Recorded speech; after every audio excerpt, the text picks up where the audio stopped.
We good. All right. Welcome to Speak on It, man. I'm your host, Dom. With my co-host, Tamon, and my man Bivs. Today, we want to do something a little bit different. What we're going to do moving forward.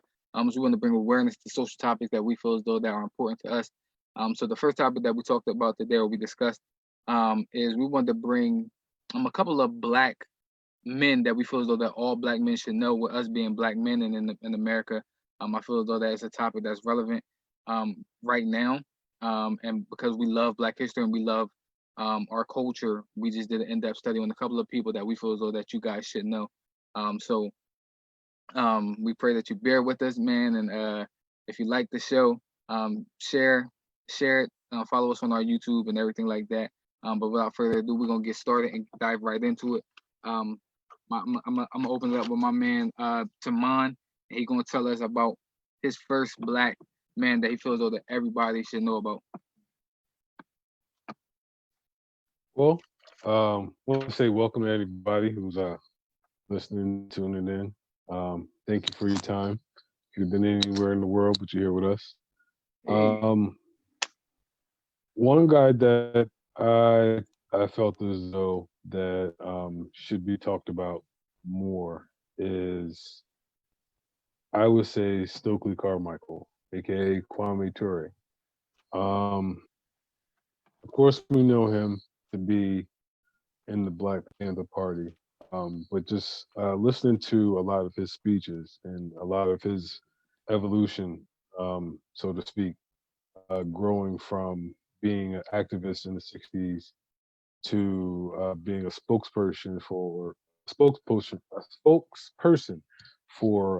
Pan Africanism movement, um, and also understanding religion and monotheism and things of that sort. I think that a lot of people should get into understanding who Stokely Carmichael was, Gay Kwame Ture, and go back and listen to some of the things that he stated in his history. I agree with a lot of what he has said in the past, and even up till the most recent, I would say, lectures or speeches that he's had. I think that he's very insightful, very intelligent, and someone who you would be able to learn from. So Stokely Carmichael would be my.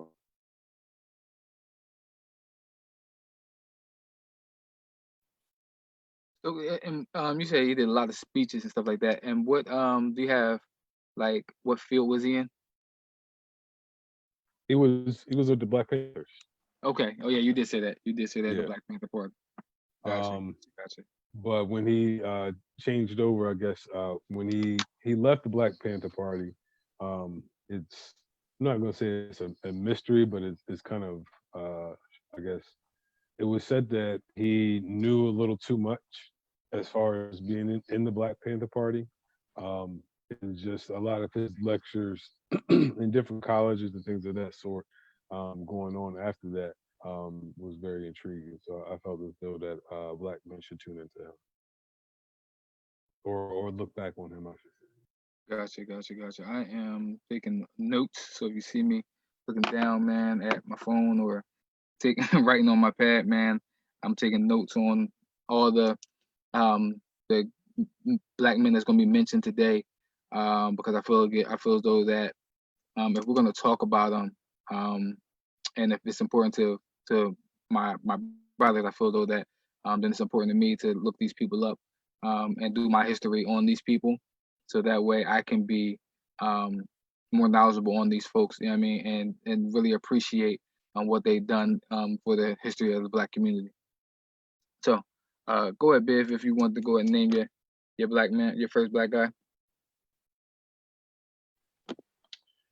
What's going on, everybody? My guy was somebody that all three of us probably have heard of, but I don't think the younger generation is more aware of Sidney Poitier and his role in Hollywood. Being the first black male to win the Academy Award for Best Actor.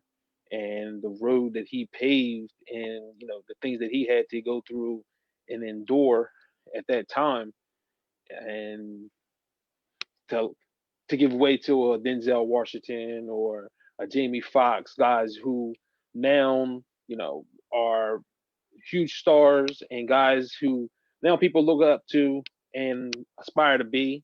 Or now that we're in the situation that we're in right now, in the climate that we're in, people are looking at them for leadership right now in the community. So for Sidney Poitier was a pillar for those guys, and somebody that they followed, and now this generation should still know who he is. And I think that's one of the things that our generation kind of dropped the ball on.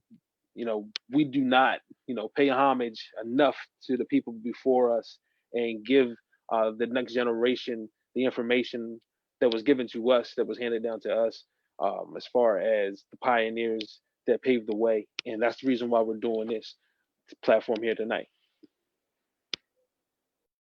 Real quick, like you said, I think Sidney Poitier is important, especially um, if I'm being real. In Hollywood, that's a predominantly white industry, right? And it's tough for Black people to actually get into and to win awards and to thrive in there. Um, but Sidney Poitier, like you said, just looking at the list of his awards, um, I don't know where do you start. Yeah, I mean, in 1958, he has a British British Academy Film Award. Yeah, I mean, Best Actor in the Leading Role. It's anywhere from um, being awarded in Britain to the U.S. Yeah, I mean, to the NCAA CP Image Award. Like the man is a living. He was a living like. Well, he is a living a living icon. I mean, in that field. So I feel as though that while you do have the likes of, like you said, Denzel's or the Jamie Foxxes um, or Will Smith. Yeah, I mean, those are those people. But this is the man that paved the way for those actors, the ones that they looked up to. So again, I think that just mentioning him, and honoring him, and then talking about him, bringing awareness to him is one of the things that we should have done. I mean, so I love that you did mention him. But what I wanted Shout, to do is shout go out ahead, go to to my the go ahead. Bahamas. Shout out to the Bahamas, Oh man. yeah, My yeah, great man. grandmother is from the Bahamas, so shout out to the Bahamas, man. That's in my blood. So he he gets love in my book. Bet. So one of the people that I mentioned, or uh I looked at was like I wanted to go with like a lot of the firsts, because I believe that those were the pioneers, the ones that kicked open the door for us. Yeah, I mean, who said, I'm going to buck the system.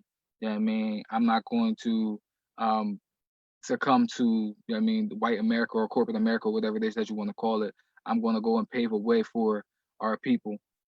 So the person that I actually first wrote down is Robert Abbott, and he was the first. So we have like Essence, right, and we have Jet Magazine, and we have the Undefeated, like all these black these black magazines that are out there. But Robert Abbott was the first black um, magazine owner out there. He was the one that paved the way, to pave the way for the Essences, to pave the way for the Jet, to pave the way for um, Ebony and stuff like that. He was in the 1908 was when we actually see him take preeminence in that field, where he, like I said, made a way for a lot of the people to migrate from down south to get to Chicago, and created jobs for just the black field. So David, I'm sorry, Robert Abbott is one of the people that I actually thought about. What's funny is just doing a lot of research, like we said, on this topic.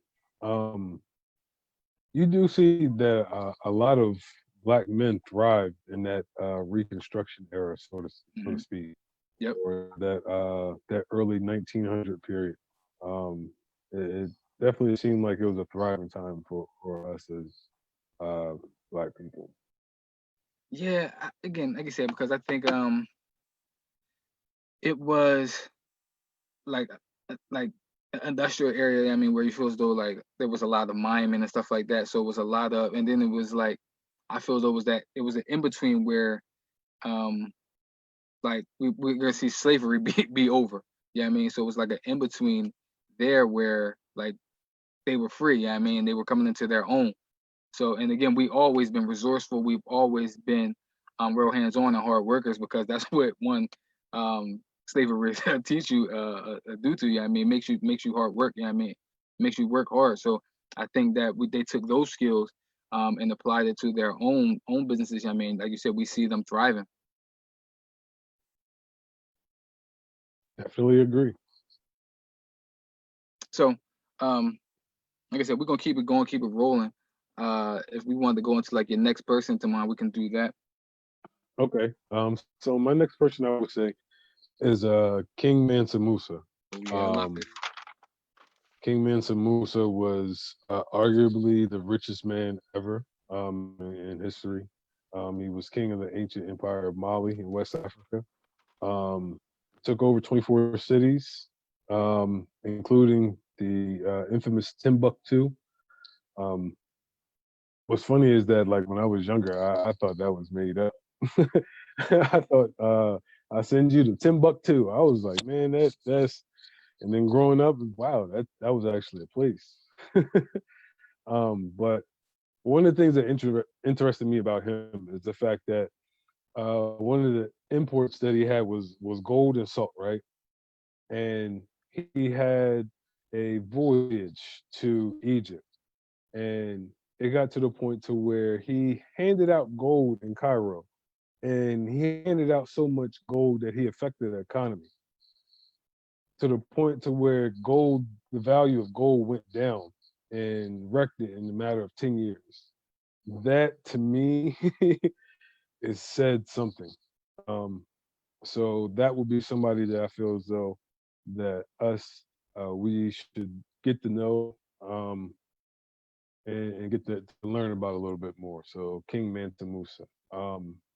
Another tidbit is the fact that his how he took over was that the fact that his brother um I can't his name escapes me, but his brother was actually the king and he left the kingdom to take a voyage on the Atlantic Ocean to see what was on the west.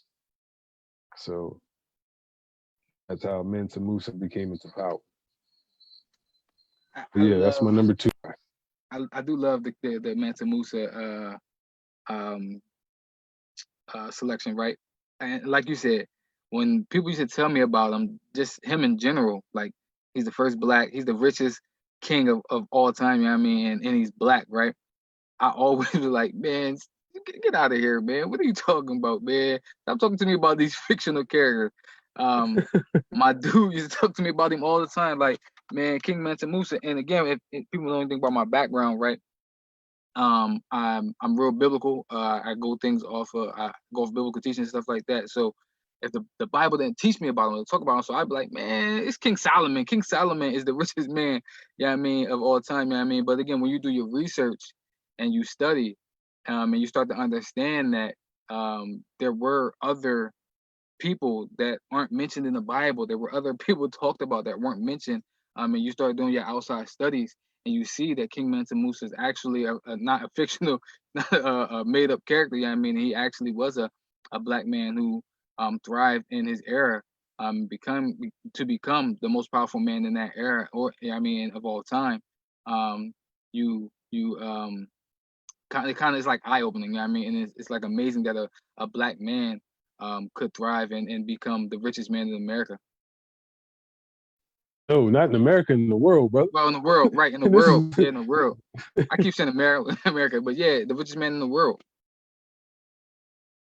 I mean, that's amazing. yeah, he had that gold upon gold upon gold. Hmm.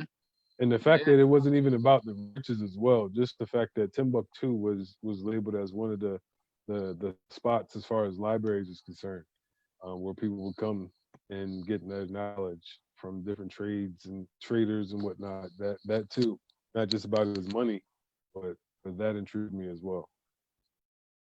good stuff, good stuff. Um, Again, man, we're doing this for like I said, not just for y'all, but it was for us and our knowledge, to learn more about people that's not really being talked about in class and in history. So, um, yeah, we just doing it for like I said, us and for you guys out there, man. What, Biff?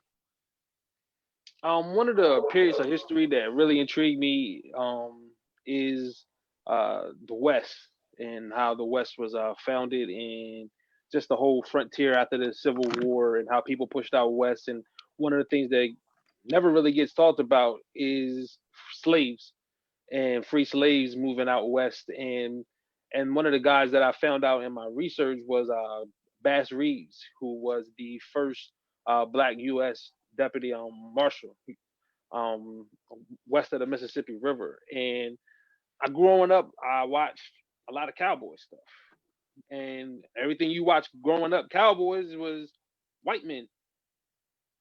Like that was it. Like you didn't think about, Bonanza. what I mean? Exactly. Like it wasn't any Didn't black, cowboys. It wasn't any black cowboys, but you had to believe and you had to know like there had to been black cowboys. But it's just not something that was really portrayed in Hollywood, and it's not something that is ever taught. Like you're taught about the likes of Jesse James, and you hear the stories of Billy the Kid, and you hear the stories of Wyatt Earp, but you don't hear stories like a story of Bass Reeves, and he was like, I think he arrested like 19 or 20 people in like a 4 or 5 year period. Like he was very successful as well. He wasn't just like some token. He wasn't some just it wasn't just for show. He was a guy that actually earned his reputation and earned his keep and earned his spot as being the first black deputy U.S. Marshal. Yeah, Hey, yeah, that's. by the looks of it, he had to. He had a lot of kids too. Goodness gracious. One, Hey, I two, see you a three, deputy four, out there, five, man. six, Listen, 7, 8, 9, 10, 11 of them, bro. you the man out there, man. You got listen. Yes, he is. When you the Shout out man, to you got. Bass Reeves, bro. You are the man. You are the man in my book, bro. Well, like what my man Biv said, right? Because I watched westerns too. My dad was a big western fan and a karate fan, right? Karate movie fan and a kung fu movie fan and a western fan. Like you said, most majority of them. Well, I can't remember not one black cowboy. I mean, growing up when I was watching them. So like I said, when Biv told us about them, and when we was doing this research, it was like eye opening to see that there is an actual black cowboys out there. And again, when we open up our minds, other than yeah, I mean, to more than what we are taught, yeah, I mean, and we start to explore for ourselves, and we start to um, not just go off of other people's opinions, but we actually do the research and we start digging deep. You actually start to see that there are more to um, to history than what we've been taught or what we've been told. They only want to tell us, or I mean, just school in general. I mean, are want to tell us that the history that they feel is important. So if you feel as though it's important to you, I feel as though that you should dig deep and do your research, and you'll find out there are more people out there who have accomplished things that look just like us, um, and that who pioneered the way to do things. I mean, that you actually thought it wasn't possible. So yeah, but that was huge, man.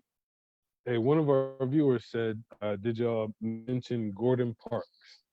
No, I did not mention Gordon Parks. If they want, I can look him up real quick. But I don't know who Gordon Parks is. I'll write him down. And I'll do it in my research. Gordon Parks. To mind if you want to write back to him and see if they actually want to give us a little the briefing on who Gordon Parks was. But um, so move forward, I'm gonna give y'all one of the people that stuck out to me. With us being black and wanting to do our own sports talk show. One of the people that stuck out to me when you think about black sports people, right? Stephen A's. For me, because I'm a Philly fan, I think about Ike Reese. We think about Ahmad Rashad. We think about all those people. But one of the people when I was looking, like I said, is the first is Harold Jackson. He's the first black sports broadcaster to do it. He actually pioneered it in 1940. He was the first black man to actually break down barriers to becoming a sports broadcaster.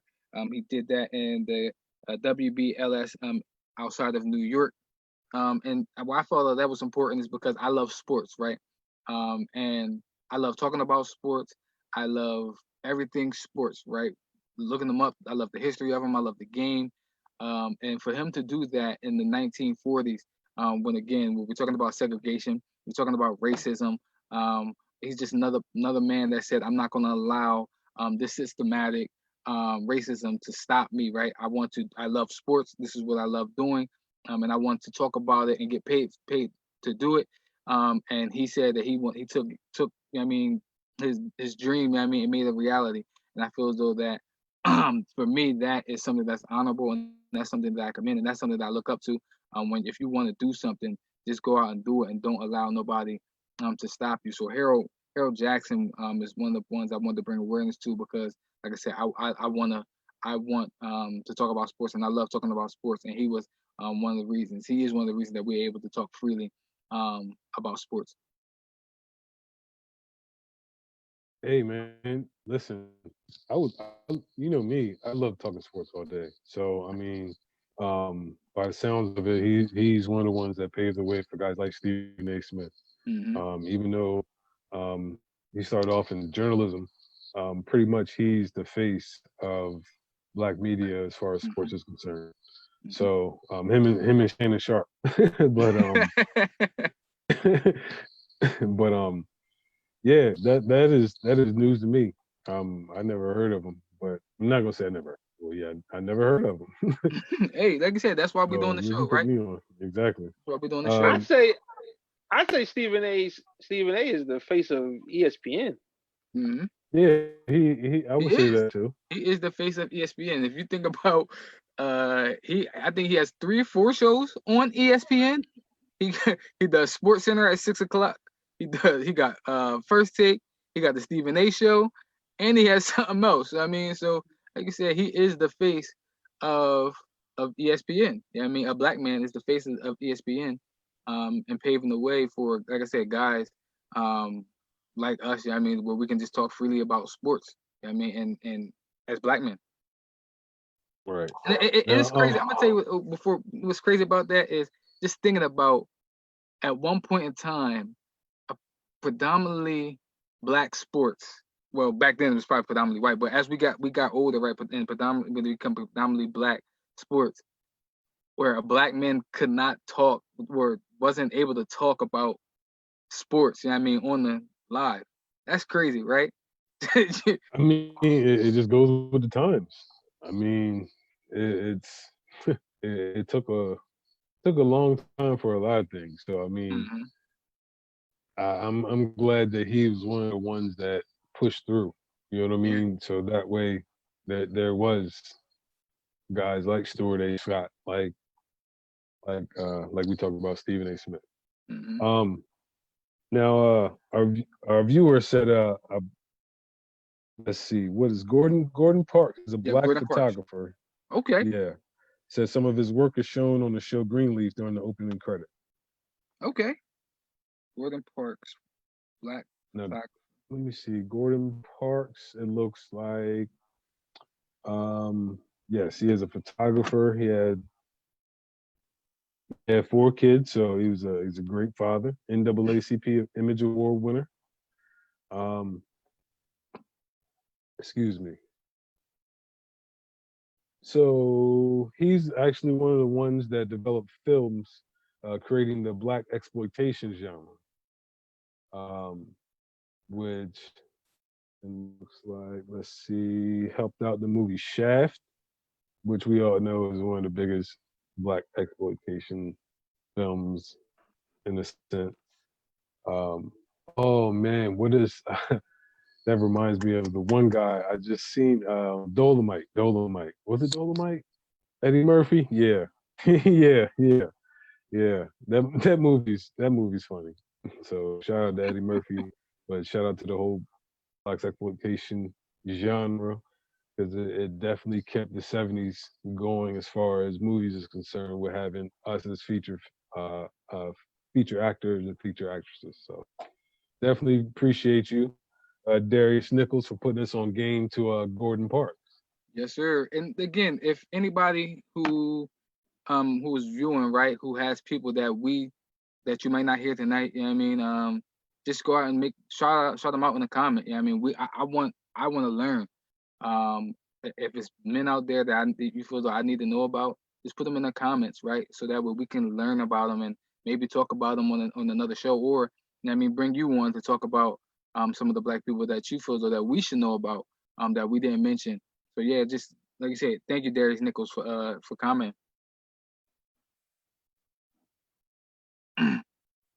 Man, you got Who another person? it's man, I got a whole lot of people, but um, one things that you said that intrigued me was you're a very biblical person, and I would say that I live by biblical standards as Mhm. well,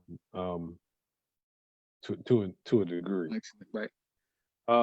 But one of the historical figures that was a king in the 25th dynasty of ancient Egypt was Taharqa.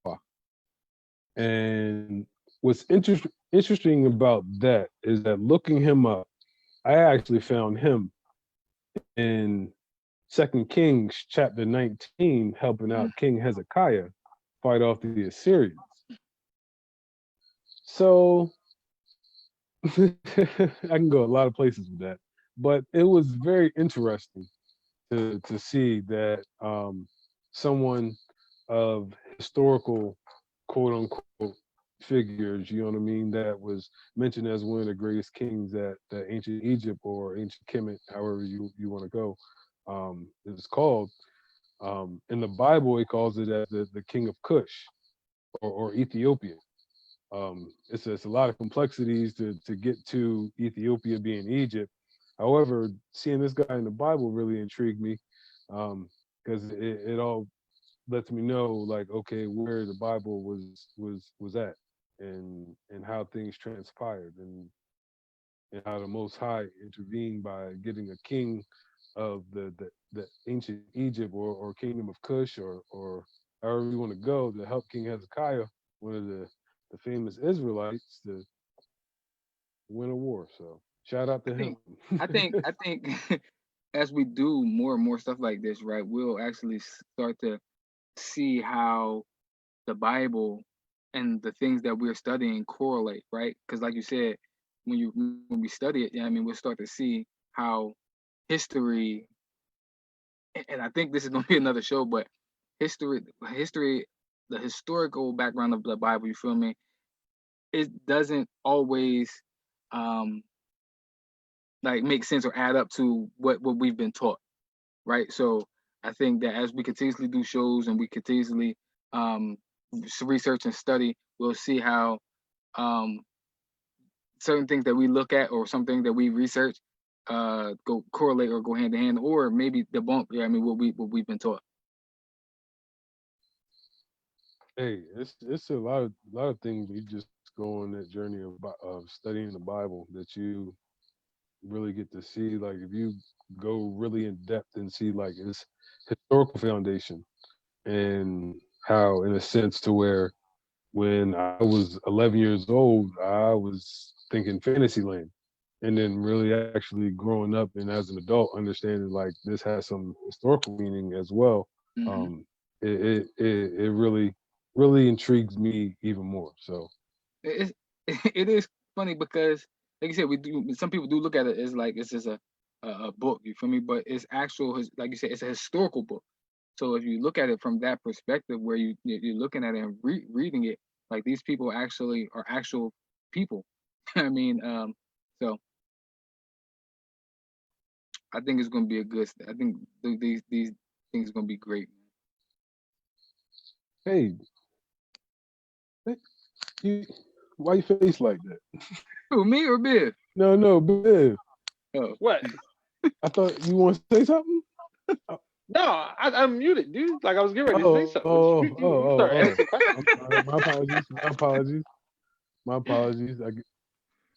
Nah, No, but but look, like, but not like like yeah, when you grow up, you do feel like the Bible is just some fictional story that was just put together to make people believe in something.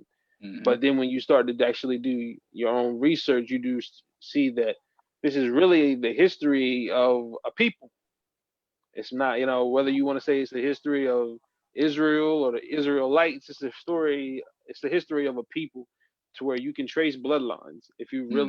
If you really dig deep, you can trace bloodlines. Yes, So, sir. whether you believe in the stories and the power and the spiritualness of it, you, that's up to you. But the factuals of it, the history of it, it is. I don't think that's dispute. Right, that's That's not disputable. disputable. I agree. I I definitely agree. agree. Um, where we going, y'all? We keep going. We gonna give them a couple. We're gonna give All them a right. couple more people. Okay. And I want to hear some. I want to hear about some more cowboy dads. Nah, listen. I can't get over the fact this man has 11 kids, bro. I got 11. I Eleven. mean, 3, and I be, That's whew, that's come on, man. That's nothing, man. Come on, I can say come on. especially Really, yeah. shit. 11 kids? 11 kids? Come on, your family? Really? They didn't have a. They didn't have 11. Shoot, I I it listen. didn't. might not be It's, 11, but it's a well, lot how of many? us. I was getting It's a ready to lot say of it's a us. lot. It's a lot of them It's a now. lot of us. Listen, It's I a I got lot can't of nine. say us. nothing either. I was I gonna got say I nine can't say brothers and nothing sisters. either. I think my Oh mom yeah. got like Never my mind. mom got a whole bunch of brothers and sisters. But Shoot, anyway, my Shout out to brother. my bloodline. Shout out to the Shoot, my Matthews brother got a bloodline. bunch of them. I ain't gonna mention them. I think he got like 12. I think he up to 12. whoa. He got a tribe. He got. I was He getting got ready a to say he got enough for. He got enough. He almost got a 7-on-7 squad. Yeah, man. Shoot, he got to listen. He can definitely go 5-on-5 basketball with two subs. He got a definitely got a 6-on-6. ooh Whew. ooh. All right. Anyway, get back to this. I coached basketball at high school, and I just was doing some research, and I found Mr. William J. Robinson, who is the first Division 1 basketball coach, first Black Division 1 basketball coach at Illinois State. And what shocked me was the year, which was 1970, and like that is very recent considering that I was born in 1984.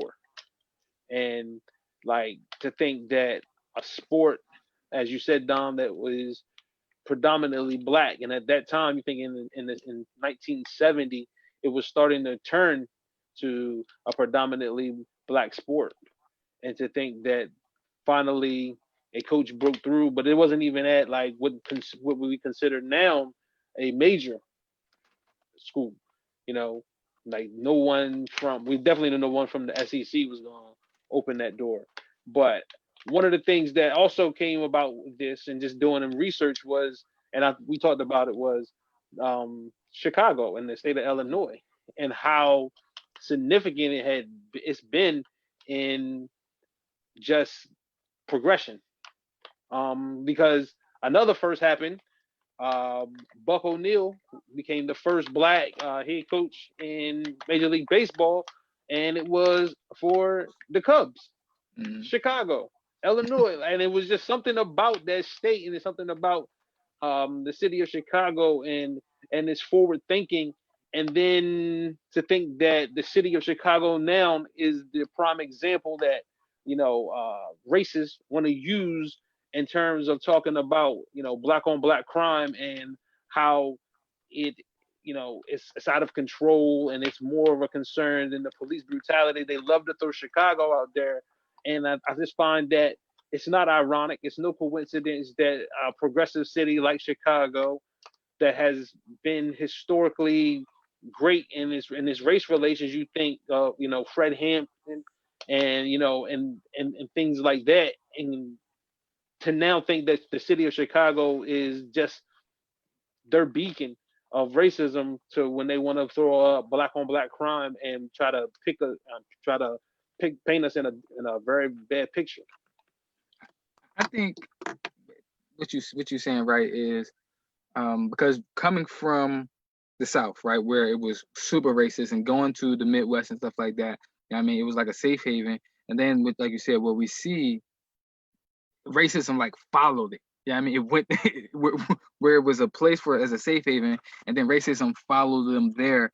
It goes to show me that um, what but we all know, right? No matter where you go, there's going to be racism, right? You can try to run away from it. You can try to get away from it.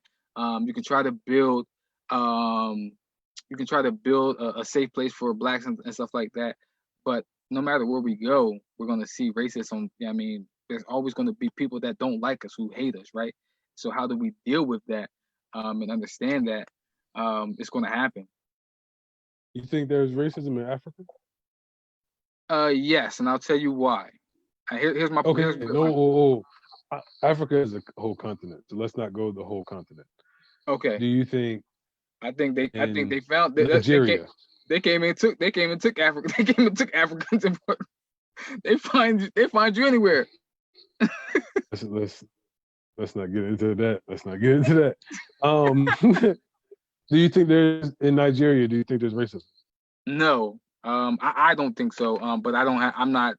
Um, I'm not gonna say it as a knowledgeable point. Yeah, I mean, I just I don't think it's racism to the point where we see it as powerful as it is in America. Yeah, because I mean, I know like in South Africa, it's kind of like, yeah, that's that. I don't know if that's Africa's true roots, but I mean, the further you go, I would say inland, you probably would see. I'm not going to say racism, but more maybe more so classism. If that's In Africa. the ooh, that's an SAT word, as I call it. But yeah. But then that can turn into a whole nother show. What really is racism? And that's what I was going to ask you. That's what I was going to say. Like you said, that could be a bunch of that can go a bunch of different ways. But I think a lot of the times, sometimes when people use racism, I think they really mean prejudice. Yeah, I mean prejudice. Like I'm you're prejudiced, and I believe that we all have prejudices. Um, I don't think that we're all racist or everybody's racist. So I think that to define and figure out what racism actually means, that is something that we all need to figure out. I mean, and again, racism could mean some. So let me ask you this question. Also, the question that you asked: can racism be one way to somebody and something totally different to somebody else?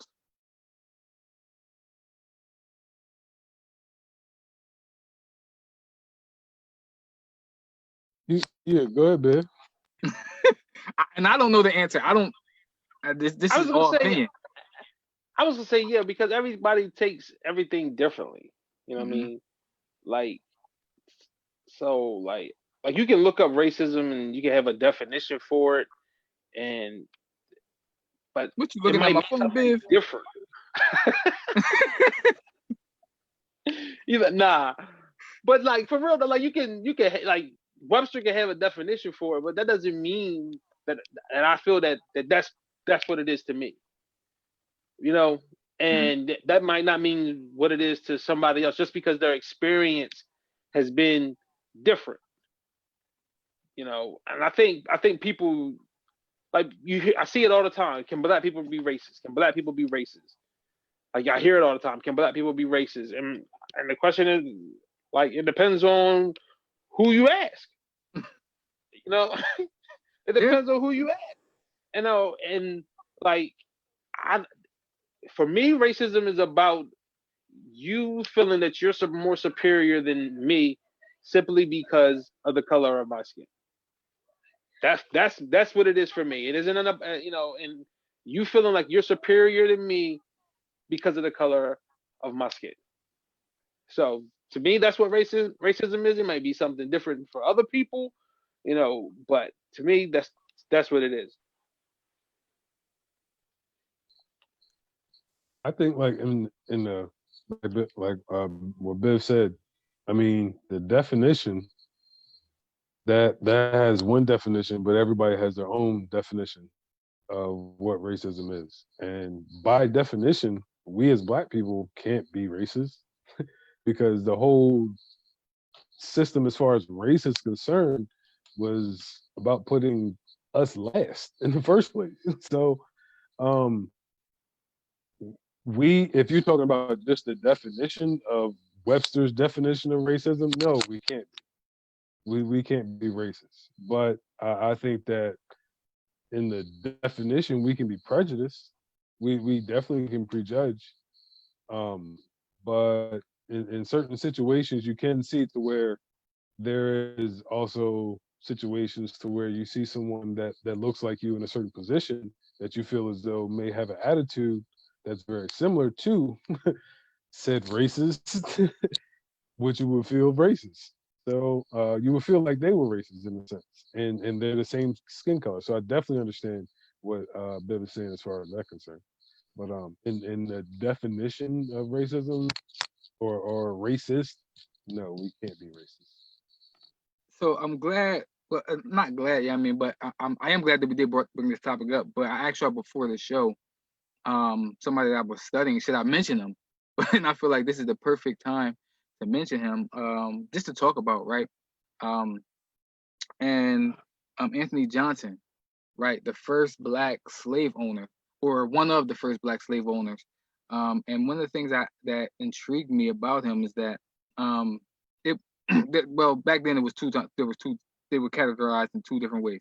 It was an indentured servant, or you was a slave, right? He was an indentured servant um who served his time, became a free man, and then he became he was a licensed slave owner. He was licensed in a state, I forget what state it was, but to become a slave owner.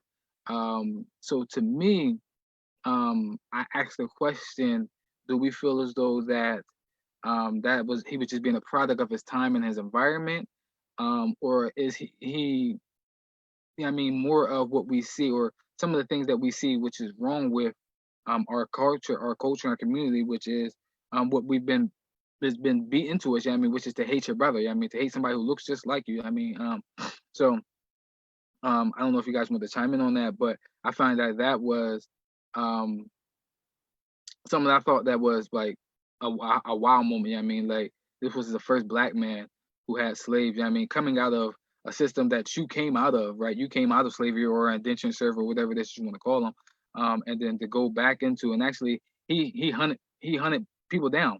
He hunted blacks down and made them his slave.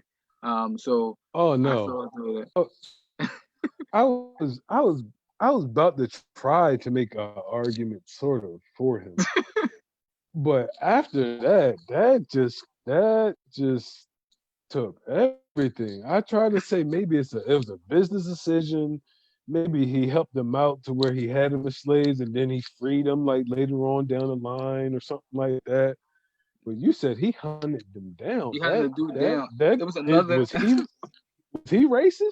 it, He it was, sounds like he was racist. and that's what I'm thinking. Like when y'all said, "Can we be racist?" That's what came to my mind, because it was like, um, he went to court. There was a indentured servant that he had, and the boy said, "Listen, I served my time. I want to be a free man." And they went to court. This was one of the people that he hunted down. He went to court and he won. And this is another first. This was the first man to ever become a slave for life. The man that he hunted down, the man that he went to court and said, "This is you're my slave for life." He won, and this man was the first black man to ever become a slave for life. I'll actually pull up his name. I think I wrote it down. Um, but yeah, it's crazy. Like you said, just thinking about it when we're talking about can we be racist and talking about the racism, can we as black people be racist? And I feel as though that to me was a racist act. Yeah, I mean, somebody coming out of that environment and then to go and be the person that or the type of person that you got freed from, that stood out to me. Where I feel as though John Casser, that is the dude's I'm the slave's name that became a slave for life. John I Casser. am really I'm really bothered by this man, bro. Um, maybe he's somebody that we shouldn't have known. I don't know Said if we I should have wanted known. We him. should know. I don't want to know about him, bro. Like I said, it's intriguing. It's just intriguing to me. Like, It is yeah, I mean, like very intriguing. It is very intriguing. because I feel as though Uh, that if we're talking about the ooh, Willie Lynch, right? To me, he epitomized Willie Lynch. He epitomized the Willie Lynch law, where to come out of something. And again, I don't know if he hated slavery or what or not. Yeah, I mean, but to come out of something and then to go back into it as a master and as a boss, that's what stood out to me, man. And to have slaves that look just like you, um, that stood out to me.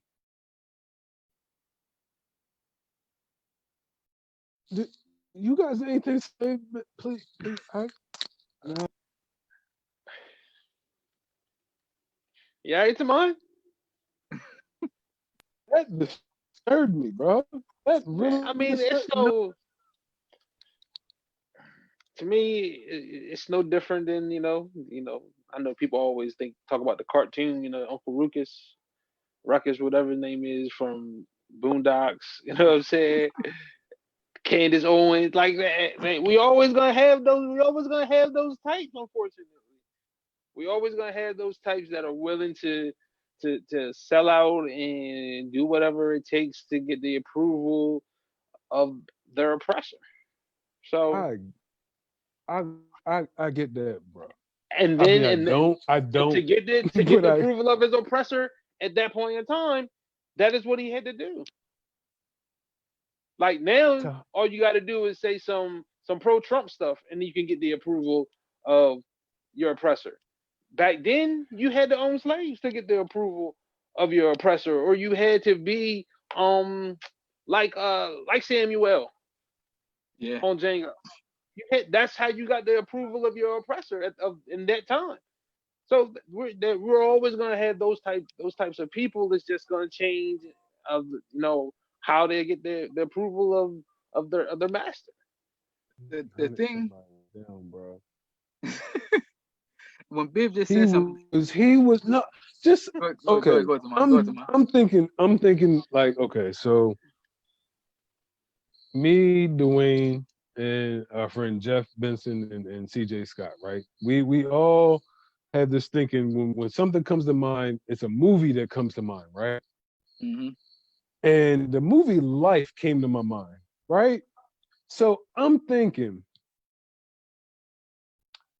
if this man is here in here with me, and then he gets to where Massa is, and he hunts me down, he hunt me down, bro. That I can't get over that.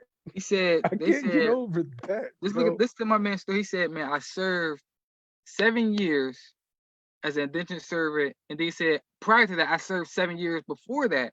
So he said, my time should be free. He said he went to court and the judge favored on Johnson's side and said, and this is what Johnson said to the dude. He said, you are my slave for life. That's what he said to the judge. And the judge said, okay, if he's your slave for life, I agree with you. He's your slave for life. Like, that's what tripped me out. This man, like you said, that was supposed to be free, just like you. He served his time, just like you, and became a free man. And because this man wanted to do the same thing that you did, you took him to court and said you were my slave for life, and got that approved, and that man became your slave for life. It's just crazy to me, man. But one thing Biff said, man, which like again, I try to look at this from all different angles. We was like, man, we need a seat at the table, right? And at that time was a seat at the table to eat with those white folk. Was it? Did you have to earn slaves to have that seat at the table? And I I don't know if I could have done it. Um, so again, I'm not I don't know the times, but I just know for me, I don't know if I hated something and I was so detested by something, and if I get out of that thing, I'm not going to in turn become the thing that I've hated, and put other people through that. So that's just me. So we have a well, yeah. I don't want to get this man no more time. Um, so we have one of our viewers, Brian Kramer, says, "I know he's very controversial politically, but Thomas Sowell is a really interesting watch on his economic debates from the late 70s and early 80s. Are you guys Thomas. familiar with Thomas Sowell? No, I am not, but I will become familiar with him. You said Soel? Spell that? Sowell. Sowell. Okay, gotcha. Nope, I am not um familiar with him. But like I said, because he mentioned it, I am going to look into it, and maybe we can find something that we can talk about on one of our other shows. One of the I've actually seen a couple of his interviews, and one of the interviews I seen was I think it was on Hoover Institute talking about wealth, poverty, and politics. And his he's he's a smart guy. Don't get me wrong, he's very smart, but I think that a lot of he had a lot of right points, but at the same time, I don't think that because of his point of view politically, that it's viewed in a sense to where it almost looks like it's almost like he's saying you need to do this and you guys need to do that, blah blah blah. Like it's almost like when we were talking about racist, right? And about somebody who's, I mean, looking at it, he's a well-educated dude or guy. Shout out to Thomas Sowell. But it's it's it almost seems like he's looking down in a sense, Okay, and that's the one thing that rubbed me the wrong way about him. Um, there's a few of his views that I do agree on as far as coming together and as a collective. I think Dr. Claude Anderson, he also said pretty much a lot of the same things that he said, especially in his book Powernomics. Um, so those are the things that I agree with. The way that he comes across and a lot of his views on politics more so is I would say the political side, not so much economical, but political. I can't get jiggy with that. but gotcha, the but his economical talk is definitely something that is worth hearing, in my opinion. gotcha. Cool. So like I said, dive into it, man, and man, like I said, if I find things that are intriguing to me, maybe we'll talk about it and we'll bring awareness to it. I'm on one of our awareness Mondays. So we moving on from Anthony Johnson, right? We're moving on. We moving forward. Got to mind Gray. Go find him. He gone to mine. He gone. He not. Yeah, he is gone. He is gone. He is gone. So But his the spirit next moved. His guy, spirit still lives today, though. His It spirit's still definitely around today. does. Definitely does. Still live today. um, one of the guys that I'm a real estate guy. Um, so I like to see guys that succeed that look like me in real estate. And one of the guys that I admire is Don Peoples. He's a real estate entrepreneur. He's wrote a couple books. He's a political activist. Um, but his he kind of got a start up in a sense because his mother was a real estate agent and then like she owned her firm. So he the he was one of the ones that got into a greater position in a sense. And that's no knock to him whatsoever, but that's just really just stating the fact. I mean, if you have a mother that's running a real estate agency and you're in your 50s now, so just imagine what his mother was doing back then. That's something that's pioneerish. You know what I mean? So, but I like the fact that he understands that there needs to be an inclusion as far as investing into the quote unquote minority as far as startup businesses is concerned, as far as startup funds. He's definitely been an activist as far as accessing capital for minority business owners, startup companies as well. He's definitely been out there. He's worth. I don't know if he's worth $1 billion, but he's close to it. I Five know hundred that million. you said 500 mil. Okay, Uh, so he may not be that close, And actually, I think they said at the end of the but year, his estimated worth would be 700 million soon. so he's getting there. But he's definitely somebody that I when I agree with somebody, of course you listen more to them, right? So I mean, when he was saying as far as the accessing acquiring capital for minority businesses and him speaking up and him being a person of color who is in the 500 to 700 million dollar space that's still speaking out and still using his platform for that extent, I definitely commend him on that. So Don Peoples will be another one that I feel as though that people should. One of the things I do is I look at people who follow their passions, not necessarily just going to school just to go to school, you know what I mean, or just go to school um to but just because people say it's what you should do. One of the things that was intriguing to me about Don Peoples is that they said when he went to Rutgers, he's from DC, but he went to Rutgers, and he dropped out. You know what I mean, just to follow his heart and to follow his passion, to start his own company.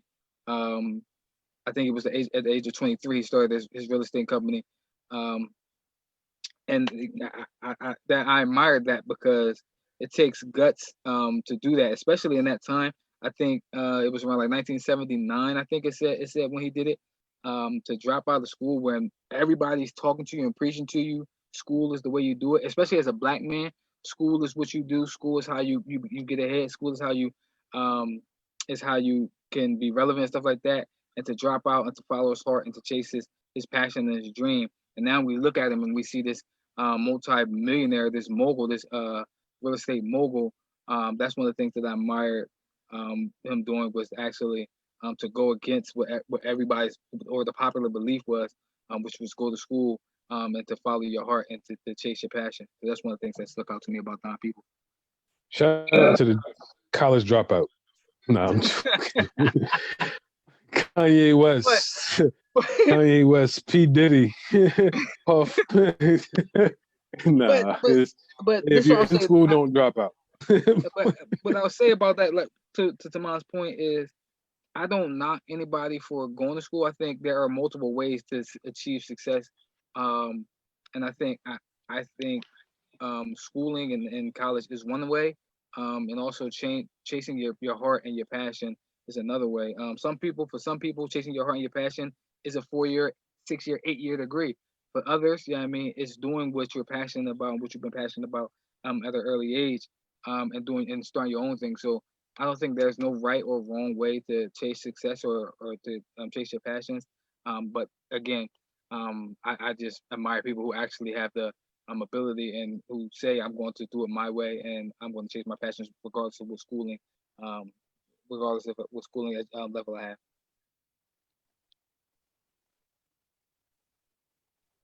So, Dave, you got somebody? Or we going? Um, I got someone. It was just really the situation around it. I got Jesse Owens, Okay. the Olympic hero. The 90, I think it was the 1936 Olympics, that was in Berlin. But it was just the irony of the whole situation when you consider that one of the teachings of Nazi Germany was that they were the superior race, and to think that America allowed a black man to go over into Germany to show that America was superior, knowing that they were going to oppress and keep black men down. I just found it intriguing, Right. and it just showed the hypocrisy of of the country, you know, and the roots of the hypocrisy of this country to think that they would send over someone who they see as not worthy, and he's 3/5 of a man, and to send him over to show that America is superior than than the Nazis. I just it's just the irony of it is just it's just remarkable, and it was just crazy to think about. It, as we continue on this this awareness Mondays, right? We're gonna see that. To me, I think we're gonna see that a lot, um, where we see that they didn't, or people back then, not saying all people, but they didn't view us as their equals yet when they wanted something done, I mean, or they wanted something done great, I mean, sports or whatever it is, they always relied on, I mean, on our talents and our gifts, which again, like you said, which is crazy. You feel as though that you're superior than me, but when you need something done or you need something um, done great, I mean, or excellent, you always relied on the talents of a black person or the back of a black person, and that's something that we can talk about. I mean, it's that crazy. I mean, when we talk about America and how a lot of people feel as though that how it's built is on the backs of, I mean, black people. So, like I said, that's just the irony, and that's it's crazy. But just to go with Biff's point as far as the irony is concerned, um, just imagine that with Jesse Owens doing in the Olympics. Imagine what the Vietnam soldiers went through. You know what I mean? It's where they had to come home and still be treated the way that they were treated. It's crazy that like you said, when it's time to shine, you put that representation on, and when it's time to come home, it's a different story. Like business as usual. It's like I didn't go fight for the country.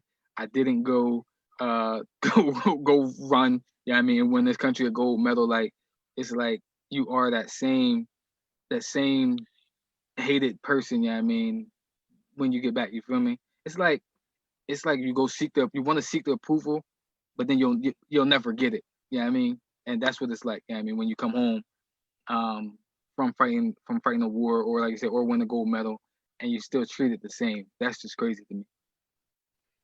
Which is why I don't fault anyone that's ever declined to go to the Olympics, or anyone that's ever, declined to be drafted into the army, or, viewed like going to the army as, maybe not unpatriotic, but it's like this country doesn't represent me, so why should I go out and represent, this country? This country doesn't look out for me, so why should I go out and fight for this country?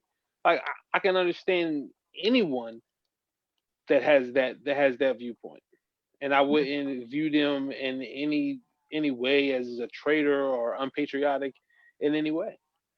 Neither, neither. But like you said, I give my all to Me either. something, and you don't give your all, and it's not reciprocated. That's that's just idiotic. Again, I mean, that's just crazy to me. I mean, I give my all to you, risk my life, and I come home, and you are the ones that are trying to that I still gotta worry about my life being taken from. Yeah, that's crazy. And then not only that, um, was me and my wife sat down and watched Just Mercy this weekend, and watching that movie, it was a prisoner that was in there that suffered from PTSD, and he ended up having a situation to where I'm not sure if he ended up blowing some lady up or what, but he was never checked out as far as his mental health is concerned. And what happened to him, he ended up being locked up to the point to where he ended up on death row and being executed. And all because nobody wanted to see him about his post trauma. And here it is, he fought wars and came back. I ain't gonna say unscathed, but like his whole platoon had blown up, and he was the only one that survived. And he comes back, and not only the treatment, like you said, but he can't even get medical treatment. Medical. So it's a lot, man. It, I'm gonna keep it real. Like I don't want to keep staying on this topic, but one of the things I think about, and again, we see it, we seen it. Um, Dogs, right? How dogs are treated better, um, more like a human than some of the war vets. I mean, and I ain't gonna say because I don't want to say how some black people are now, um, but like you said, somebody who just fought for the country and was willing to die for the country, and this man can't get medical treatment. These men can't get medical treatment. These men can't, yeah, I mean, get honored. They can't get. They still got to go to the black restaurant down around the corner. You know what I mean? Where I'm the reason that you still have this restaurant on this block. Like, but these dogs can walk freely up and down in this restaurants, and they can get food. Like, yeah, and they can get treatment. Yeah. Hey, Anyway, shout out to Brian Stevenson as well. He's from Delaware, the lawyer who started it, who the movie is pretty much about, that Michael B. Jordan plays. So that's dope as well. So shout out to Brian Stevenson lower. He doing what from you lower, do lower, for. right? He from Don't do Camden. that. Yo, Don't do watch that. him, watch him out, Don't watch do him out, that. watch him out, Don't do watch that. him out, Don't do that. watch him Don't do out. that. Don't do that. Don't do that. We can have a show about Watch what's lower him compared to upstate can do, Hey, but we. listen. Nah, I'm good. I think But only Delaware would tune in on that one. anyway, but mentioning Delaware, right? I did want to look into like I wanted to look at like people who stood out in Delaware. One of the things that I looked at or came across was the 1990 riot in Wilmington. And just one name just stood out. Again, I'm not gonna go in depth into it because it really doesn't give us a lot of depth to the story. But one name that stood out to me was a name called Bano Fields. He was the only black man that was wounded in the riot. Um, and again, it is to me reason why I say that it's somebody that we should know about because we all live in Delaware. And I just wanted to see if there was anybody that was of, you know what I mean, of ilk, you know what I mean, in Delaware. So I just wanted to, like I said, shout out to Delaware, Bannell Fields. If anybody can tell me about them, or know anything about them, let me know. I mean, I want to dig into it. I mean, I want to dig in more. I want to dig in more of the history of Delaware and the Black history of Delaware because there is a Black history in Delaware.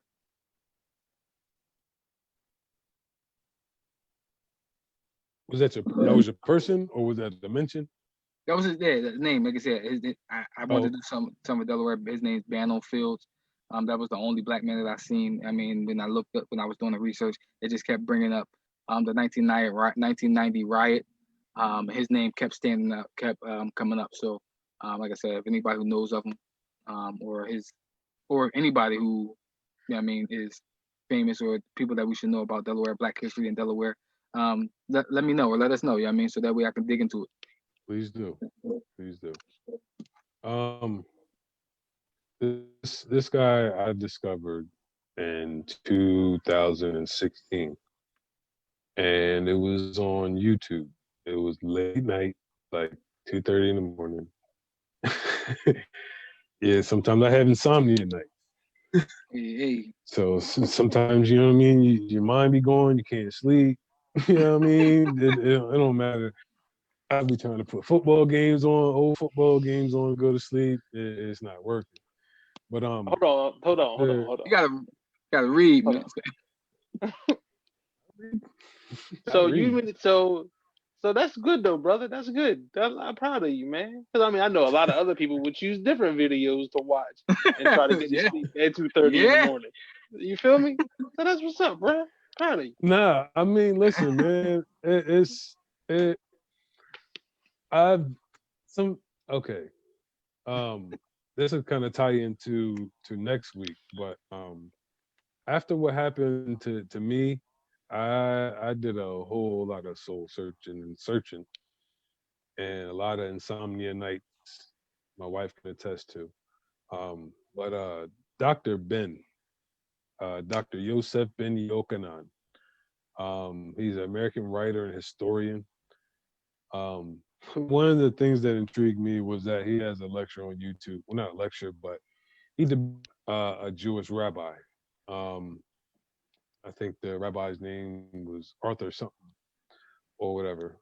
And from that point on, he intrigued me, and I started looking more into him. And I heard a video of his was Black Man Wake Up, and it got to me. It really got to me, and start looking into his lectures and whatnot, and listening to him. Like you said, a lot of people don't necessarily use their free time to be looking at videos like that. But unfortunately, I'm wired and weird that way. But You're a nerd. yeah, I'm a nerd. I'm a nerd. I'm a sports nerd, and then when it I'm came a to nerd. this, especially when he started talking about the Bible, um, that's always been a question of mine. Just growing up in church and whatnot, just understanding the Bible in itself, and he dropped a lot of gems to the point where it made me search a lot more just to prove whether or not he was wrong or right. Um, Made me question some of the things that I believe. Um, and eventually, not eventually, but he continues to help me grow. I still listen to a few of his lectures. Sometimes I can't get through the whole 2-3 hours, but at the same time, the gems that he drops, I really think that Dr. Ben is somebody that black men should know about, or men in general. Yeah, I wrote him down. Yeah, I mean, I'm gonna look into him. I'm Listen gonna to look some into it myself, brother. yes, sir. Um, so one of the men stood out to me. And then I think we're gonna I won't probably speed up, but his name was Jesse Benga. Was the first African American um black bank owner. You know what I mean? Happened in 1921. How do you spell his last name? Binga.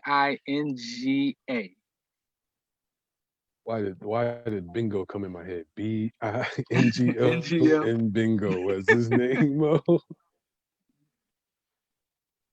Yep, Jesse Benga. Um, eh, we talk about Chicago. This is another one of those guys. Chicago. Um, like I said, the first owned black bank. Successful businessman in Chicago. Uh, One of the things that stood out to me, we're talking about um, how they try to take everything away from us. That's what stood out to me. In 1930, they accused this man of embezzlement. Um, that's when he lost his bank. He lost everything he had. Um, and then in 1941, they pardoned him. Um, he became a free man. And then his record of embezzlement was expunged. So although he was the first black man to own a bank, a black owned bank, what stood out to me more um, was what he was accused of and how they took away everything from him because he was a black man. That's one of the things that stood out to me.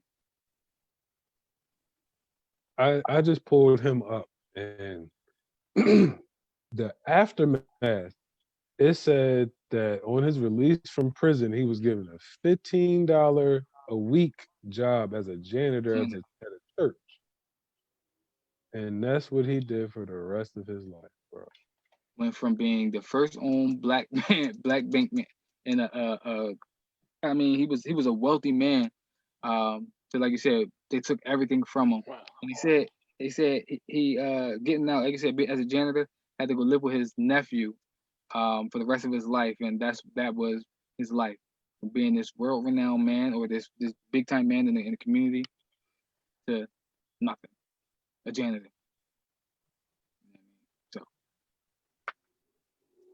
and again, janitors. I'm not saying janitors. There's anything wrong with janitors.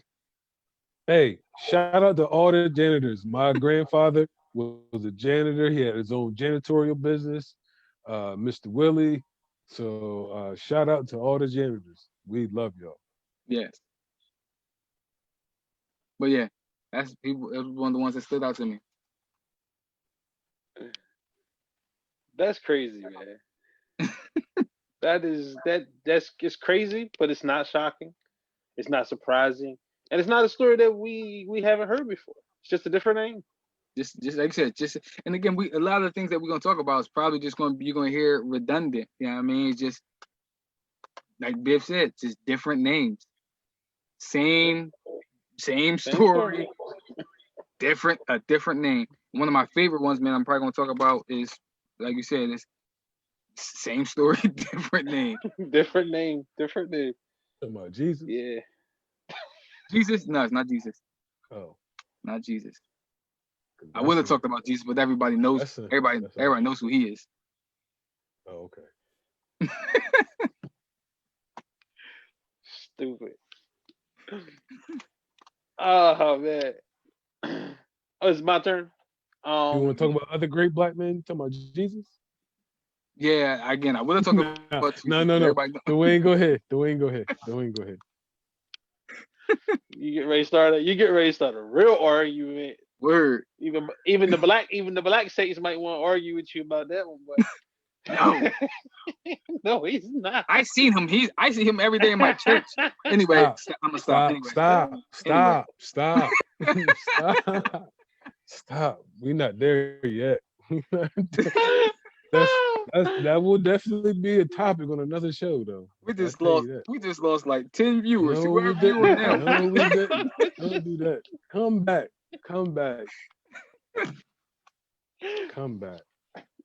Oh man. Go ahead, man. All right, one of the guys I looked up. I love World War II. It's one of the wars that really intrigued me. I love the history of it. And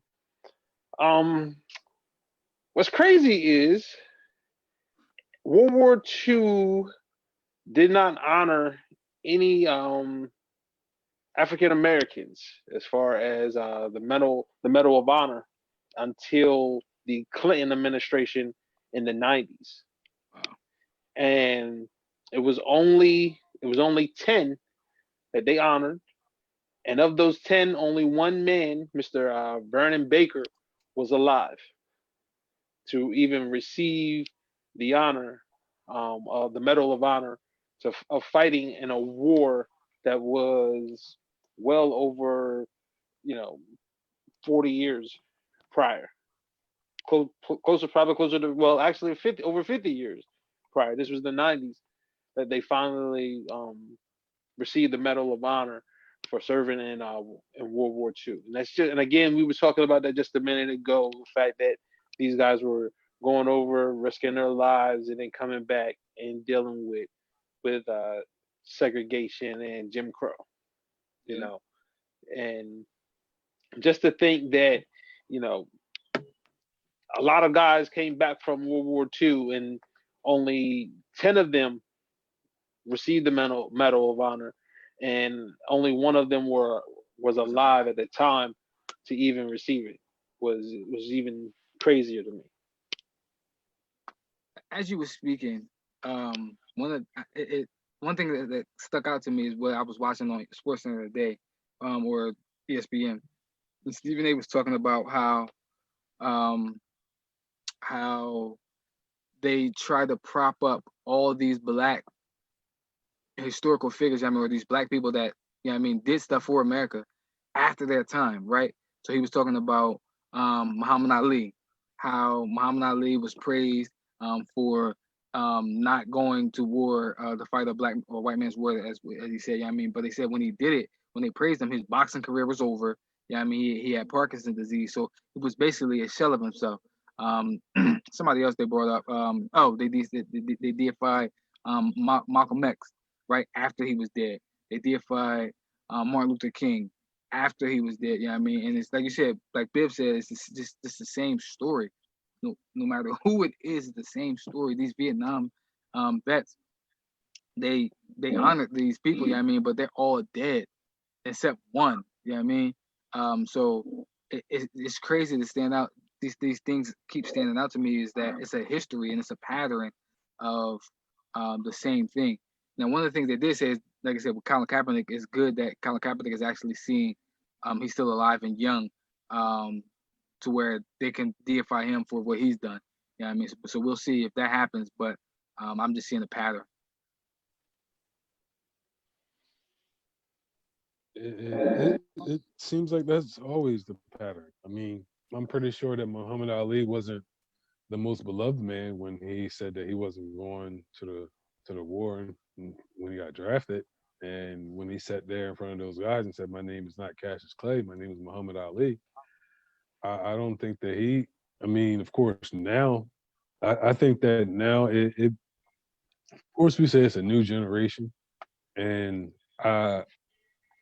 of course, it's always going to be there here in America. At the same time, though, I think that the younger generation is actually really realizing that they may be the actual change. Mm-hmm. Um, Not even just saying looking at the protests, but just knowing from the backgrounds that we've all came from and how it wasn't like that when our parents were growing up, and it wasn't like that when their grandparents had grown up. So a lot of the people who join us don't look like us, and it's a lot more than when Martin was trying to pull people together, and Malcolm was talking a lot of pro-black, so that kind of scared white people, especially during that time. So of course he wasn't going to be like to us or people who not even, I'm not going to say went against the system in a sense, but just seeing something that like made sense and what he was saying went towards that. But it does suck the fact that it, whew, man, you just what do you think that? Nope, I'm not gonna go there. I'm not gonna go there. I'm not gonna go there. No, okay. No, we're talking about as far as deification, right? Mm-hmm. And a black man of color being deified. Why does it take for a man to have to die in order to be honored in that way? Like, like I see some of the memes that say like give people their roses now, right? Yep. That inspire us. But like during the time that people are trying to inspire us, it's not like we don't get it until after the fact. You know what I mean? Mm-hmm.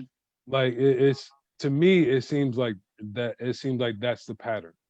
That it seems like what somebody was saying that some people did jump on, but then a lot more people understood what they were talking about. But it's 20, 30 years after they passed. So it's intriguing, but it's I don't understand that about that. Whereas somebody like you said, Donald Trump is in the deified category, and as far as white supremacy is concerned, and you see Trump supporters putting. I mean, if you go on, where is it, Route One? Mm-hmm. Like you going downstate, you see the big barn over there where they usually have like the mudslides and the haunted house or whatever the case may be. He's got this big Trump. I'm like, well, geez, you're not speaking for the whole entire state, but it seems like you are. Yeah. Yeah. So it makes me think like, yo, we have to do a better job as far as giving people their flowers while they're alive versus and hearing them out, even if we disagree, hearing them out because you never know 20 years down the line, you'd be like, oh man, he was making some sense. You know what I mean? Like I wish I understood a lot more of what he was saying back then versus 20 years now. So Yeah. Which is again, I think, which is the platform that we are trying to create. I think that with this awareness, I think um, a lot of them are people that we researched. I mean, and we found intriguing. But I feel as though that moving forward, we should also do stuff where we just honor people that are still alive. Yeah, I mean, and some of these people are still alive, like you said, Don people, stuff like that. But just talking about the people that are inspiring us right in our backyard. You know what I mean? So I agree with you. I mean, we got to do more of just doing that, giving people their roses and their honor and their just due while they're still here, and not just doing it when they're gone. can I ask you guys? I know it's off script, but on script. What name one black man right now that inspires you? That's living. That's living. Like Eric so Gross. we can give him his flowers. He said Eric Gross. I mean, I say it because I say Eric because Eric is somebody who grew up kind of sort of like in that church, just like me. And he is somebody who stepped outside of, and he just searched. I mean, he loves knowledge. Yeah, I mean, he passionate about what he believes in. He passionate about family, and he, like I say, just some of the things that he says, he challenges me. Yeah, I mean, so he's one of the people that I would say. that that inspires me. What about you, Biz? I was gonna say, man, one of the guys that I like you. I watch him a lot on YouTube and different stuff. Is Michael Eric Dyson, man. Like I like bro. Um, I like the way he speaks. I like that he always quotes some sort of hip hop to me. You know what I mean? Like he embraces the culture, and he shows the intellectual side of the hip hop culture. And I think it's not something that is always um, at the forefront of hip hop. It's always something that's always been put on the back burner. You know, you always think about uh, guys from our era, whether it be the KRS ones or the Rakims or the Talib Kweli's, those type of guys who to me were just as good as any mainstream artist, but they were just viewed as different. And I think a guy like Michael Eric Dyson kind of bridges that gap between the intellectual hip hop guy and the kind of the urban thug guy that just wants to be mainstream. I think he kind of bridges that gap, and I love the way he speaks. I love the way you know, he just carries himself. He doesn't shy away from who he is. He wrote the Jay-Z Dakota, right? Yep. Yeah, I like him. I like him. Um, so I would say it would be right now. I would say David Banner or Lavelle Crump. You want to call him his government name? But David Banner. Listening to a lot of his podcasts, that he's from his music, of course, is straight. But I mean, like I never really was like a big David Banner fan. Like his production was great, but I mean, I guess I'm biased when it comes to hip hop, especially because I'm East Coast, so uh I like majority of East Coast rap, up north rappers, as they would say down south. My cousin from up north, but I think that he's one that he's very passionate, I guess, on his quote unquote activism role. Um, I think that having the audience that he already has, along with him having the guys that he's had on his podcast, has enlightened me as far as David West is concerned. I didn't know that he was starting his own. He was trying to start his own basketball league. Um, about him directing the William was it Wilmington on Fire documentary. Um, just talking about hip hop, um, just his view on where us as a people should be, or what we may or may not do. I know in one of my Facebook posts I said that I would vote for him and Killer Mike as far as president and vice president, and to be honest, I would. I mean, I had that debate and that argument as far as voting who, but I mean, as far as the person that I've seen that is close to or somewhat close to what I think as far as being a president of this United States, or it has my concern at heart, I would vote those two, him and Killer Mike. But it would be him and the boy. I said the boy, the guy Greg Parker, big business on IG. Um, as he gets his hustle on, bro. He's from Philly. Um, does moves in Ohio. He's been teaching guys as far as how to um, pretty much carpentry. Putting guys on as far as learning the craft of being able to learn this craft and take it to build your own business, getting them certified electricians, certified contractors, and doing business in different states and whatnot. So he's somebody that I keenly look into and definitely follow and definitely try to take in his wisdom because I definitely want to be where he's at, if not further, in the very near future. So So, real quick, some other people that inspire me, man. Um, is y'all.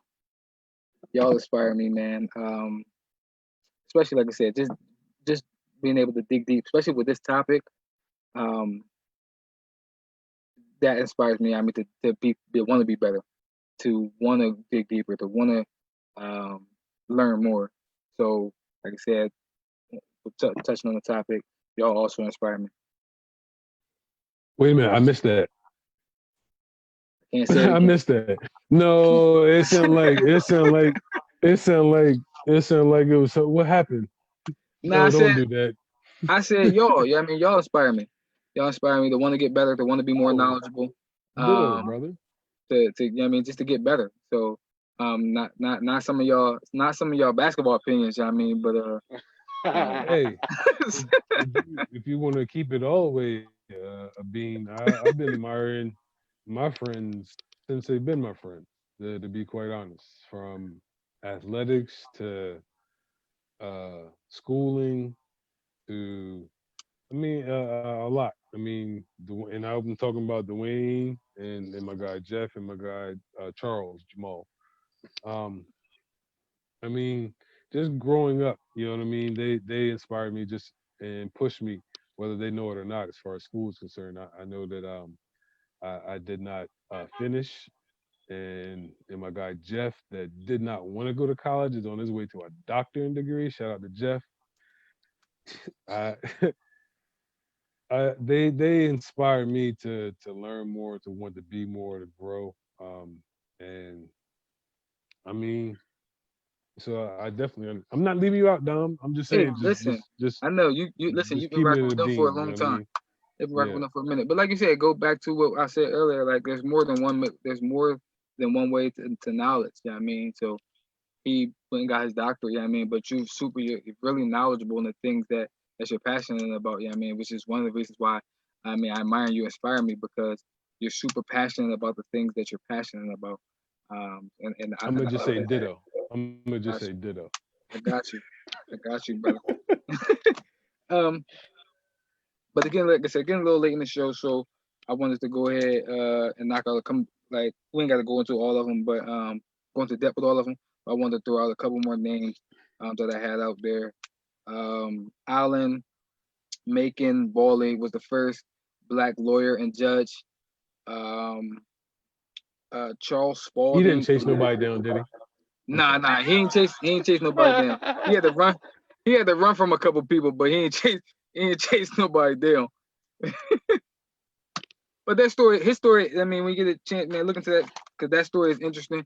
Um, going through the whole bar exam, um, becoming a licensed lawyer, and then still not being able to get a job, um, in a couple of different places, and then having to actually go be a judge that finally, you know what I mean, find work. That to me is crazy. You know what I mean, when you put like a lot of work into being a lawyer, and then they don't respect you. You know what I mean, as a lawyer, because of your skin color. I feel as though that was crazy. You know what I mean, to the point where he had to become a judge, and you couldn't deny him then. So, Bib, you had something? Yeah, I want to ask y'all a question. Go right ahead. Where how is Ben Carson gonna be viewed in history now? Hmm. I mean, I Go still ahead. see Ben Carson as the guy that I found out about when I was younger, as far as the surgeon and whatnot. I, to be quite honest, I don't pay him no money. This to what be I'll say is, like, if he's talking about surgery and doctor and stuff, I'll talk to him. But when we talking like, I don't pay him.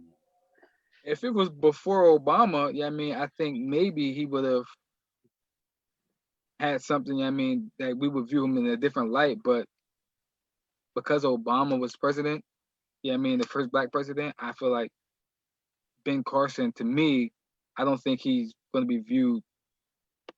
Yeah, I mean, as this huge person, in history. You think he'll get a negative rap, Bill?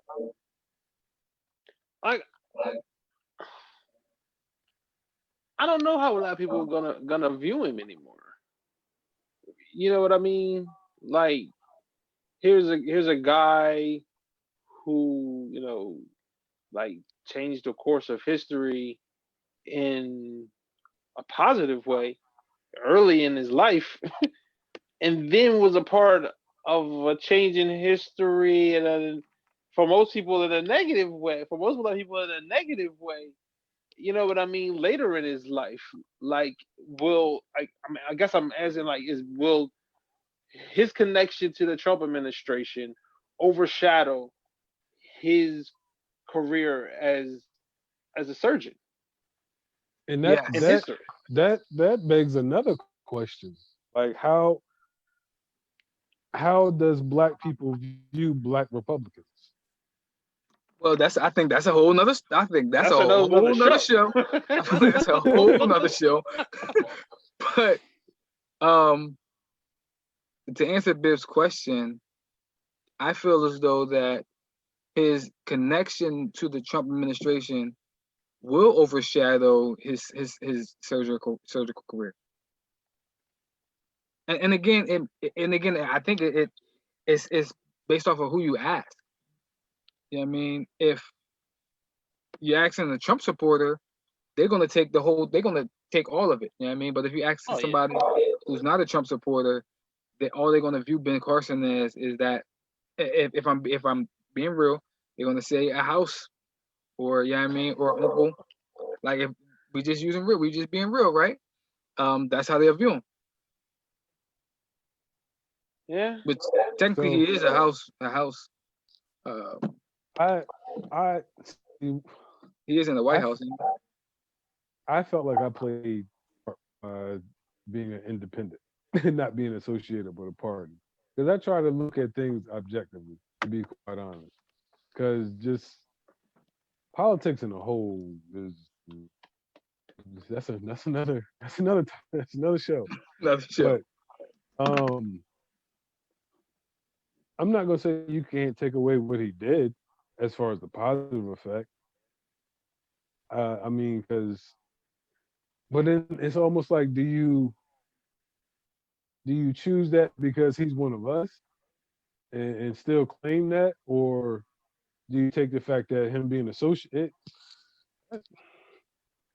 Because it's like, man, I'm trying to get the wins where we can get them, and I mean, not right now, but what he did back then was a win. I mean, I know it inspired me in what third grade at West Seaford or something like. Wow, I didn't want to be a doctor, but this dude did it, and especially when he was from in Baltimore. That's close. You know what I mean? Yeah, But yeah. Like I said, I think for us, we can look at the totality of his life. You know what I mean, his career, and separate the two, because um, it's just being objective. You know what I mean, I'm not going to look at him as a Trump supporter and say that that's who that man is. But again, I think that we're asking. that's who he is right now. You can't say that. Right. No, I'm saying that's who he is, but that's not who he's always been. Yeah, I mean, We that's don't not know gonna. that. Yeah, that's true. That's true. It Yeah, goes back to he what we might got a said little earlier. Anthony Johnson. He might got a little He Anthony got Johnson in he him. might got a little Anthony Johnson in him, man. He might. That is true. I mean, that is true. So Can, yeah, can so I? see, like Oh, I thought you were about to even wrap us, we up. can't figure it out. I was about to say I just wanted to throw out a few people that I just wanted to throw out because we did some we wanted to make sure that you guys had the best show possible. At the same time, my nerd self went overboard, so Listen, I mine got too. I did too, man. I got like 400 name. No, I ain't got a 400. But I'm Hotep was somebody that I feel as though that people should look up. Um, Oh, you he said what? was I'm Hotep. Oh man, just send me your list. All right, but either way, he was somebody that was considered a what is a polymath, which is a genius in multiple subjects. He was one of the ones that was credited to building one of the first pyramids in Egypt. and he was also a physician. And there's stuff, what was it, a papyrus, as far as those documented where he had did several surgeries. He treated his patients with herbal medicine, not the pharmaceuticals, but the herbal medicine. Herbal stuff that Yeah, came from the earth. the herb. um, Also, let me see, Hubert Harrison as well. I thought that you would like him, Dom, since he was a writer, orator. He was definitely one of the ones that he was called like the Black Socrates. So he was somebody that was well versed in his writing. And one more. I mean, we. I'm not going to say that everybody already knows, but we we think that you guys will pretty much know Marcus Garvey, Bobby Seale, Fred Hampton, Huey Newton. So that's why we did not mention these guys' names. Excuse me, but Noble Drew Ali. Noble Drew Ali was one of the founders of the Moorish Science Temple of America, what it is now. He founded the Canaanite Temple in Newark, New Jersey, before relocating to where? Chicago, where he gained a following of thousands of converts. Mm. So Chicago is lit. Yeah, Chicago, where it's at. But yeah, that's who I had. So, like I said, I'll throw out a couple more people that I had. Charles Spalding and John Merrick. I want to, if I'm pronouncing his name correctly. Um, what they did was we talk about Black Wall Street a lot. And the one that pops up is always we always talk about the Tulsa Black Wall Street. But they actually started the Black Wall Street in Durham, North Carolina. And I believe it was in Wilmington, North Carolina as well. Not as popular and didn't really do as much as um, with the ones in Tulsa, Oklahoma, but they are somebody else that stood out to me. But the one I want to go in depth with and talk about is one I call all time, and it's Oh, he adjusted the seat. He about to get yeah, in. had to, man. Listen. I ain't gonna dig deep, man. It's probably for another show because we gotta wrap it up. But um, O.W. Gurley and J.B. Stadford. Those are the two founders or the two facial figures of the Tulsa, Oklahoma Black Wall Street. And why I feel as though that one is super important and why ones that we actually should know is because of what they did for the Black community in their times, which they gave the Black people a safe place to build business.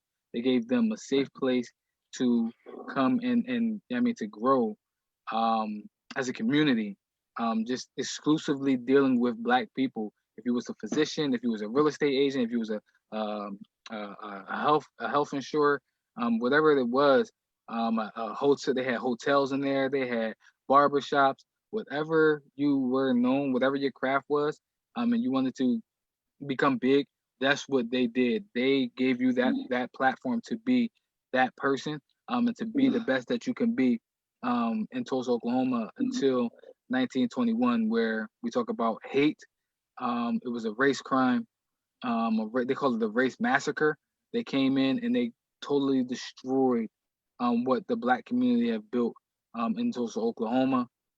So much so where there are a couple of theories where they say the only they because this man was an orchestrator of um, getting the Black people out of like I said what we would call the corporate America, and really doing our own thing. They said some people said they killed this man so much where you can't even find his body, and others think that he just went to California.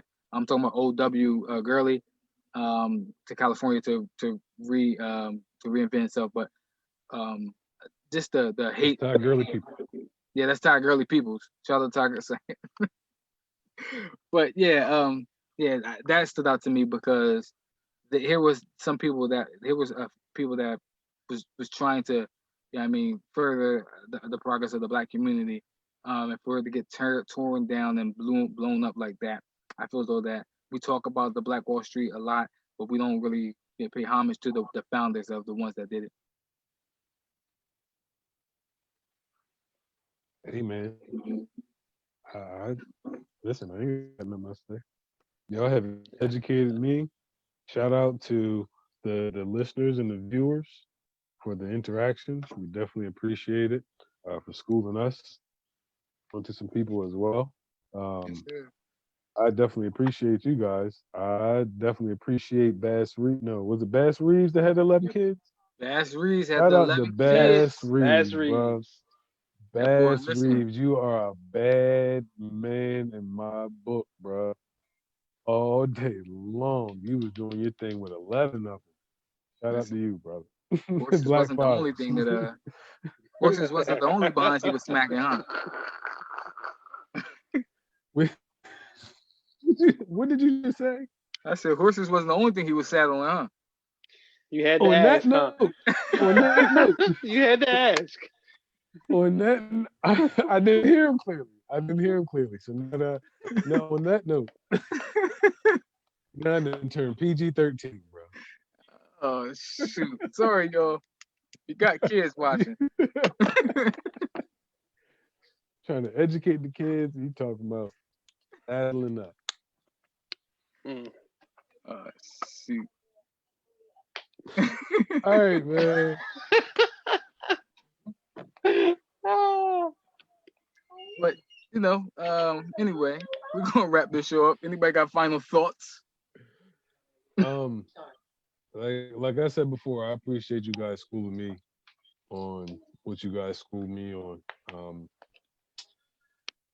as we stated earlier, I am a bit of a nerd, so I'll probably be looking at a few of these Tangent. tonight to see what's happening.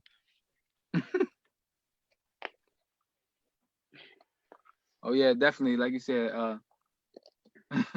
um, I appreciate all y'all, man, and for just like you said, just giving us knowledge on a couple of people that y'all feel as though that was inspired to you. Yeah, I mean, black people that we feel as though that um, we should we should know. Um, I'm going to definitely look at Dr. Ben. I'm going to definitely look at a couple people again. Like I said, send me your notes, so that way I can look into all these people. Um, but one of Hey, the things, man. go ahead, go ahead. Um, uh, I just want to tell you guys how excited I am for next Monday's show. Oh my God. I Plug. am really excited. Yeah, definitely got a plug. Um, so next Monday's show will be on Black men's mental health. We will have some professionals that will be on with us, where we are going to ask some questions of our own, ask some questions that are probably generalized. And if you want to tune in, if you have any questions yourself, may be able to plug in those questions to our professionals. I am not a professional, so it will not just be us. We would definitely have some guests in the building that can discuss Black men and mental health. So that's all I got to say for today. And I can't wait for Wednesday too. What's happening? We're gonna find out what's Wednesday tomorrow. Yeah, yeah. Hey, but touching back on the like you said the mental health show. Let's be honest. I mean, let's be real. If you have questions, now is the time to ask those questions. Like I said, when we have the professionals on, if you're dealing with it, it's okay if you deal with mental health. Um, I feel as though we all deal with it at some point. So if that is you who is dealing with mental health, it is okay to get help. It is okay to ask questions. That's the show that you want to be tuned into, because if you wanted to get free and find out some tips, this is the show you want to tune into. Definitely. But if nobody got nothing else, but now we do, man. We thank y'all for tuning in. Again, follow us on YouTube, on Instagram, and on our Facebook. But until next time, we're gonna let y'all know. Speak on it. Speak on it. Oh yeah, Speak follow us on on it. Spotify too. Oh yeah, we on Spotify now, y'all. Got the plug where we plug. Pause.